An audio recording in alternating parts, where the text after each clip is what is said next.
Hey there, welcome back, or if this is your first time tuning in or coming across my channel, please make sure you tap the like button, subscribe below, and hit that bell for notifications so you can be the first to get notified about the current market here in Denver.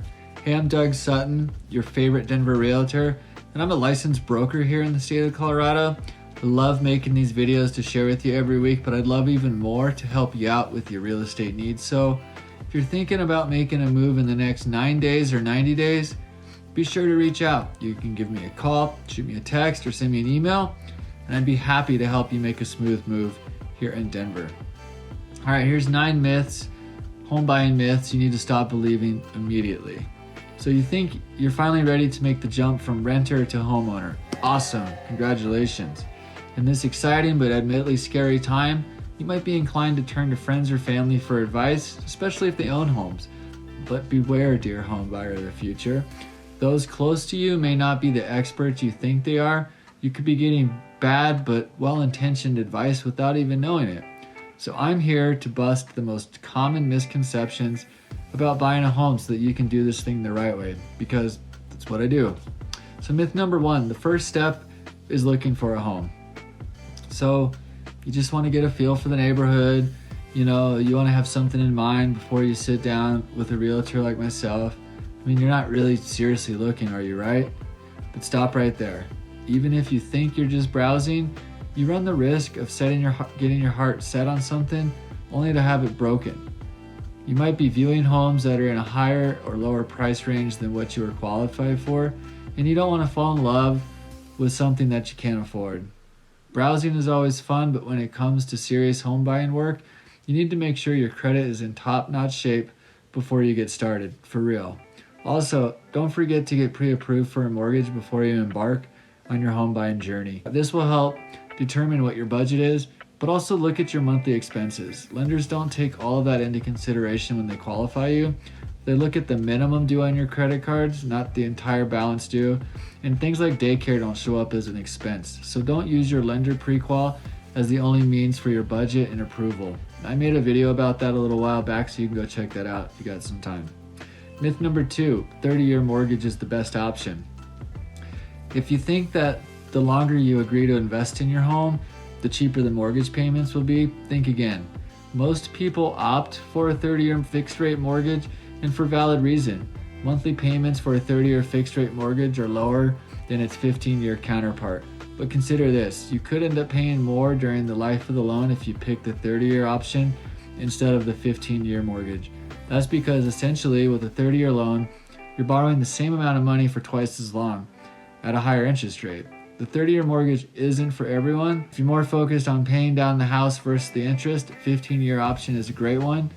No, I'm not saying the 30-year option is a bad one, but keep an open mind toward other loan plans, including an adjustable rate mortgage. So if you aren't set on staying in your home for the long haul, that might be a great option for a mortgage for you.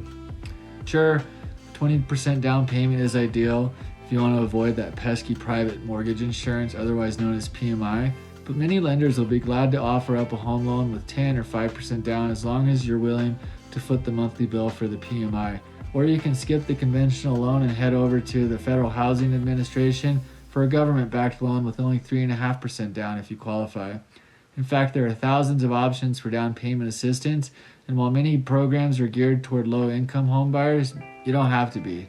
There are a lot of different ways you can qualify for help on the local or federal level. Myth number 3, your down payment must be 20%.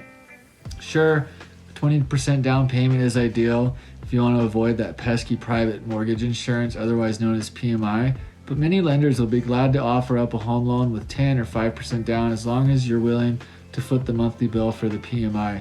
Or you can skip the conventional loan and head over to the Federal Housing Administration for a government-backed loan with only 3.5% down if you qualify.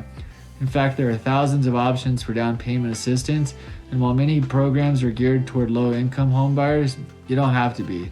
There are a lot of different ways you can qualify for help on the local or federal level. Number 4, the only upfront cost is your down payment. Yeah, right. For one thing, the seller might determine that you're responsible for some of the closing costs, which can be anywhere from 3 to 6% of the purchase price, and those costs can change drastically depending on which state you live in. And don't forget, there's a ton of fees. There's taxes and other costs for inspections, credit reports, insurance, and many other things. Myth number 5, schools don't matter if you don't have kids. All right, I get it. You love the house, it's in your price range, and you want to move fast on it. But there's more to it than that. The neighborhood you choose, it does matter both now and later when you might consider selling. So even if you don't have children, good schools are a sign of a good neighborhood. Also check out the area's walkability, the commute to your work, and other features that would make the neighborhood a good fit for your lifestyle now and maybe a decade from now. Myth number 6, you don't need a home inspection. Yeah, you might be tempted to believe this tall tale, especially if we were in the hot housing market that we were in 5 months ago. You're worried that your dream home could be sold to someone else if you decided not to waive your home inspection.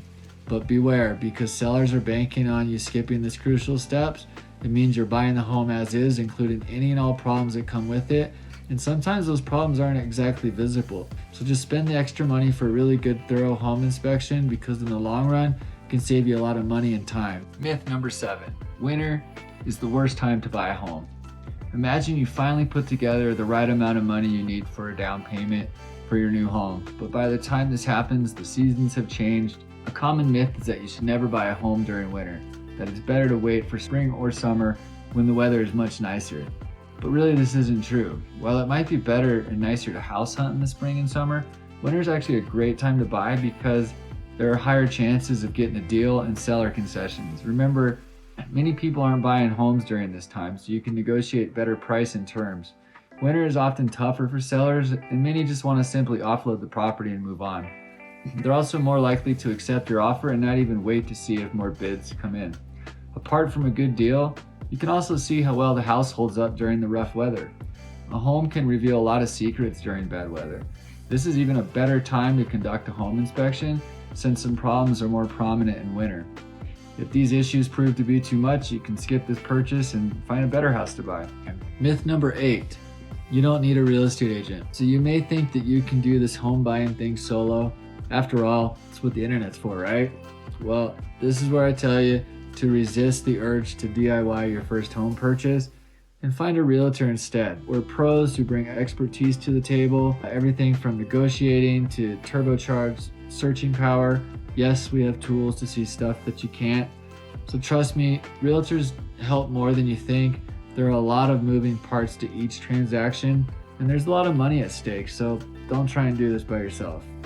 And myth number 9, you can't buy with bad credit. If you're looking to get a conventional loan, having bad credit, yep, that will probably put that to a real quick stop.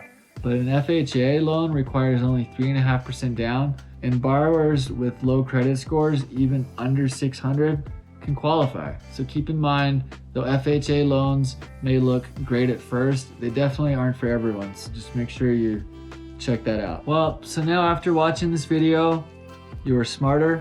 You are now more prepared to make the decision about buying a home. If you have any questions, please feel free to reach out or drop a comment below. Hey, thanks for watching. I'll see you next week. Be happy.